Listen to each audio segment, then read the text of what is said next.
Bonsoir à tous, bonjour, ça dépend de l'heure à laquelle vous verrez la vidéo. Alors ce soir, je viens vous présenter la méthodologie du commentaire composé. Bien sûr, elle est écrite par moi-même, donc bien écrite par Pendy Elvin, professeur de français. Il s'agit de moi-même. Alors, lorsqu'on a un sujet de commentaire composé, avant d'écrire, il faut procéder à l'analyse du texte. Elle prend généralement 30 à 45 minutes.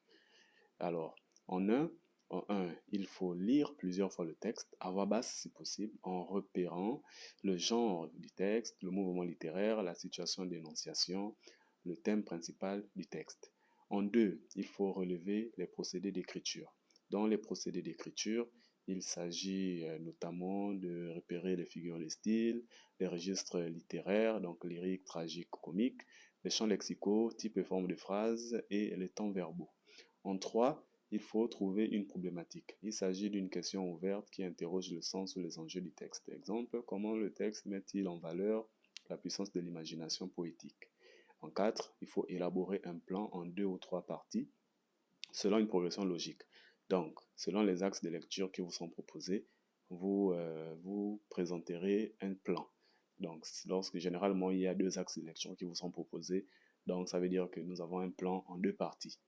Alors, après avoir fait ce travail préparatoire au brouillon, il faut procéder maintenant à la rédaction du commentaire composé. Donc, en deux, il s'agit de rédiger le commentaire composé.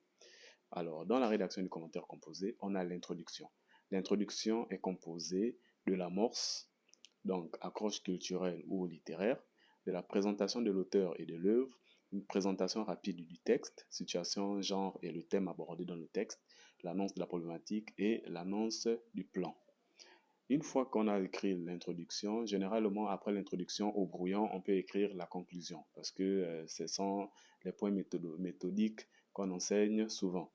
Donc, dans le développement, chaque partie du développement doit être annoncée par une phrase de transition, contenir deux ou trois paragraphes argumentés avec une idée principale par paragraphe, des citations précises du texte, une analyse fine des procédés littéraires, un lien avec la problématique.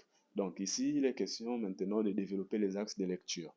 Donc si vous avez vos deux axes de lecture, vous devez les développer tout en n'oubliant pas de faire le repérage des outils dans le texte. Et lorsqu'on fait le repérage d'un outil dans le texte, il ne faut surtout pas oublier qu'il est obligatoire d'indiquer la ligne où a été identifié l'outil d'analyse. Alors, une petite astuce, il faut toujours analyser comment un procédé produit un effet de sens. Donc, par exemple, la figure de style. Si la métaphore est utilisée, il faudra déterminer qu'est-ce que la métaphore veut dire dans le texte. Après le développement, nous avons la conclusion. Dans la conclusion, il s'agit de faire un bilan des grandes idées du développement, une réponse claire à la problématique et une ouverture, donc lien avec une autre œuvre, un autre auteur ou un thème plus large, si possible, si vous pouvez le faire. Si vous pouvez le faire, c'est une bonne chose. Alors, après avoir étudié ces points de méthodologie, il est question de voir maintenant un exemple de texte à analyser en commentaire composé. Donc, vous avez ici le sujet. Alors, extrait de l'enfant noir au chapitre 1. Texte. Voici, vous avez le texte, vous avez la source en bas. Et ensuite, vous avez le libellé du sujet. Vous ferez de ce texte un commentaire composé sans dissocier le fond de la forme. Vous montrerez par exemple comment la figure maternelle fait ressortir les liens affectifs profonds entre la mère et l'enfant.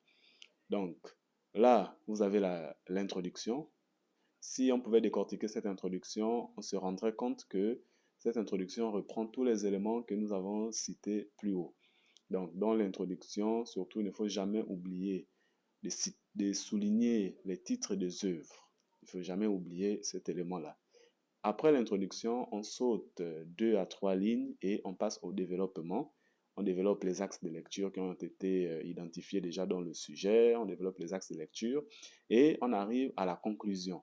Donc, une fois que nous sommes à la conclusion, on a dit qu'on faisait le bilan et à la fin, vous allez constater ici qu'il y a une ouverture. Et l'ouverture ici fait le lien entre le thème abordé dans cet extrait de L'Enfant Noir de Kamaralai et l'œuvre Une si longue lettre de Mariama Ba. Donc, voici un petit point méthodologique sur le commentaire composé qui, j'espère, vous aidera.